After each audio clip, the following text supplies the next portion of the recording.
ትላንትና አሜሪካንን አላህ እንደዛ እንኩትኩታን አውጥቶ በሰደድ እሳት እንዳጋያት ዛሬ ደግሞ ተረኛ አድርጎ እስራኤልን እያነደዳት ነው። ሳምንት ሊሞላው ነው።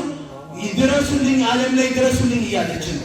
እኛ ደግሞ አላሁ አክበር አላሁ አክበር።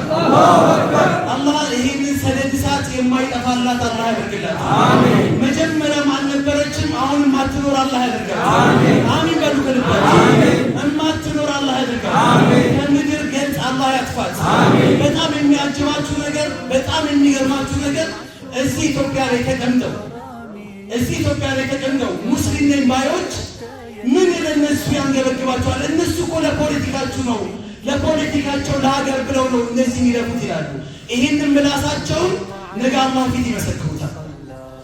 እዚህ ሀገር ላይ ያሉ ነን ሙስሊም የሆኑ ክርስቲያን የሆኑ ወገኖች ደግሞ እናንተ ሙስሊሞች፣ እዚህ ያላችሁ ሙስሊሞች እዚህ ተረጋጉ፣ እዛ ሀገር ማድሮ ላሉ ሰዎች ምን ይመለከታቸዋል ይላል። ሁለት መልስ አለን። አንደኛ ገዛ ላይ የሚጠቁት ሙስሊሞች ብቻ አይደሉም፣ ክርስቲያኖችም ጭምር ናቸው። እነዚህ አይሁዶች እኮ ናቸው። አይሁድ ደግሞ የክርስቲያንም የሙስሊምም ጠል ናቸው። ሁለቱንም ነው እያጋዩ እያጠፉ ያሉት እኮ።